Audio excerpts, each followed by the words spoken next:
Oi, gente. Hoje é 16 de novembro de 2022. É, eu vou fazer um preâmbulo aqui para dizer o seguinte: esse vídeo ele é um vídeo especial, vamos dizer assim, né? Que é um vídeo depoimento. Na realidade, eu vou tentar aqui em poucos minutos traçar uma trajetória de uma amizade, né? Uma amizade que eu quero falar um pouco com a minha grande amiga Leila Reinert, que muito precocemente nos deixou há 3 anos, um pouco mais de 3 anos, em 2019, né? E eu estou fazendo esse relato, enfim, porque nós vamos ter agora no sábado, dia 19, a abertura da exposição na Funarte, dessa trajetória dela, né? Vai contar uma parte dessa trajetória dela que é muito ampla, né? Que é muito grande, né? Então ela vai ser dividida em duas mostras ali, né? Então uma vai se chamar E a Memória Insiste, e a outra Revisitando Leila Reinert. Então primeiro faço esse convite àqueles que estão em São Paulo, que né, no sábado vai abrir essa exposição. Eu infelizmente não vou poder estar nessa exposição, razão pela qual estou fazendo esse depoimento, mas depois eu vou, porque parece que vai até janeiro essa exposição, depois eu vou com calma. Mas a ideia é um pouco essa, então, não é falar da trajetória como artista, como acadêmica, como professora, por mais de 20 anos que ela foi, mas falar um pouco dessa nossa amizade, né? Então a ideia é um pouco essa. Então eu começo dizendo o seguinte: eu sempre que apresentava a Leila para alguém, eu a apresentava como a minha amiga mais antiga. E de fato ela era, né? A gente se conheceu, eu acho que em 87, 88, né? Fazendo um curso de História da Arte. Um curso de pós-graduação, lato sensu, uma coisa assim, né? E aí eu encontrei com a Leila neste curso, né? E a Leila estava vindo de Curitiba, onde ela fez a graduação dela em arte, e veio para São Paulo para ampliar um pouco, né? O seu currículo, enfim, os seus conhecimentos, ampliar o seu leque de conhecimento. E eu estava neste momento eu estava na filosofia da USP também, né? E quando a gente se cruzou ali, enfim, se conheceu, para ela foi muito interessante porque ela viu uma possibilidade da gente fazer trocas ali, enfim, e foi assim que a gente se conheceu, eu dando algumas dicas, assim, né, recebendo delas também outras, enfim, nessa troca, né. Ela se interessava muito por filosofia da arte, né, e como eu estava na filosofia da USP, a gente começou a conversar muito sobre isso, né, e levei-a algumas vezes, né, para ela como aluno ouvinte, né, em algumas aulas lá na USP. Então, eu não me lembro exatamente quais professores, mas algumas aulas, eu lembro de uma específica, né, que era com o professor Leon Kossovich, que dava aula de, não sei se estética 1, estética 2 ou 3. Então a Leila, eu lembro dela ter ido nessa aula, ela já interagiu, conversou, tal, e anotou. Então ela tinha muito essa sede, né, por conhecimento. E isso foi a trajetória dela inteira, né? Porque a Leila, ela pesquisou, estudou a vida inteira, né? Depois ela foi sair de São Paulo, ela foi para a França, estudou na França, fez o mestrado dela na França. Então, e quando voltou, ela continuou estudando, começou a dar aula e fazendo cursos e lendo e pesquisando. Então ela foi sempre assim, né?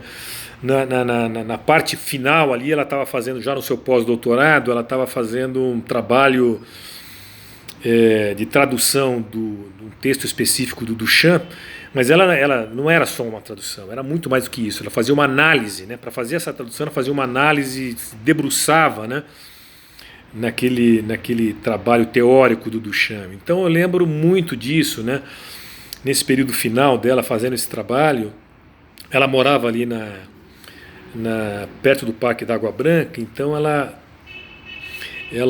ia no parque ali fazer o seu trabalho de pesquisa. Então ela chegava lá, ela desenhava, ela fotografava, ela conversava com as pessoas, né? Tudo junto, né, com esse estudo, com essa análise que ela fazia sobre o pensamento do Chan. Então, ela fazia essa ligação, né? A Leila era uma produtora de pensamento, né?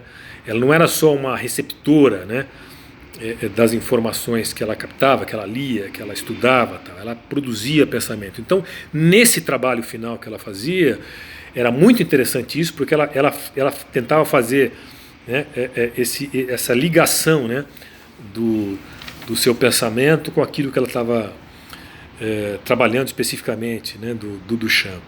E ela me chamava, eu lembro que ela me chamava, nesse período ela me chamava para conversar sobre isso, pelas as anotações que ela fazia, e a gente conversava sobre isso. Ela falava: você acha que é muito louco isso que eu estou fazendo? Eu falava ao contrário, né, eu acho muito interessante isso, né, você está propondo aí uma coisa nova, tal, né, e de fato foi isso que ela fez, né, foi o último trabalho acadêmico que ela fez. Então a Leila sempre foi isso, né? Ela sempre foi sempre da busca, sempre ela ficava brava comigo porque eu interrompi essa minha, né? Enfim, essa trajetória acadêmica, tal, que eu nunca tive. Eu não tenho essa coisa da organização, que ela também não tem organização, mas ela se forçou a isso, né? Então, como eu interrompi um mestrado na filosofia, ela me cobrava disso. Você tinha que terminar, continua, volta, não sei o quê, porque ela achava que eu tinha que dar aula, essas coisas, né? Então ela me cobrava disso muito, né? Então, no final das contas, eu aprendia muito com ela, tal, né? Nessas pesquisas que ela fazia, aprendi a ler um pouco de Deleuze, que eu sempre tive dificuldade. Ela me deu algumas luzes com relação a isso. Então ela é essa amiga, né? Essa amiga que a gente perdeu, que eu perdi, e que hoje, sempre que eu vou numa exposição, ou vou literatura, eu gostava muito além da filosofia, de literatura, de poesia. Então, quando eu pego um livro que eu acho que a Leila ia gostar, ou vou numa exposição, eu penso nisso, né? Sobre essa falta que ela faz, né? Então, enfim, é isso. Um pouco a gente perdeu isso, né? Muitas pessoas que foram, né, próximas a ela perderam essa possibilidade, mas aí está aí. Essa exposição vem em ótima hora. O Rogério me pediu para fazer um pouco esse relato. O Mário, irmão dela, fez a organização, sensacional. E enfim, tudo isso é muito bom. Eu queria falar um pouco de uma outra coisa também, desse incômodo que a Leila tinha, antes de encerrar essa minha relato, né, dessa memória da nossa relação. A Leila, evidentemente, como ela buscava muito essa coisa, tinha muito conhecimento, muito inteligente, ela tinha uma aflição com o mundo, né? Essa aflição que eu sempre tive também, essa coisa de não se encaixar muito no mundo, né? E a Leila tinha muito disso, né? Eu também tenho, mas eu acho que eu era mais maleável, eu me adaptava mais, né? E a Leila um pouco menos. Então ela tinha essa coisa um pouco aflitiva, né?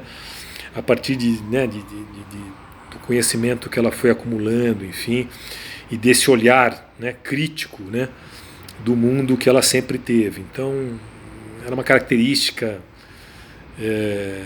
muito bonita isso dela, né? Que se tinha uma aflição um pouco para ela isso, mas era muito bonito isso, né? Esse olhar que ela tinha do mundo. Então é um pouco isso, e eu preciso mencionar uma pessoa que foi um companheiro até o último momento dela, que é o Marcelo Pinheiro, uma pessoa extraordinária também. Eu queria tocar nele também um pouco nisso, mandar esse abraço virtual e depois, quando possível, um abraço real, né? Porque foi uma figura inspiradora para ela, né, até o final, e que foi um companheiro, um parceiro de todas as horas da Leila.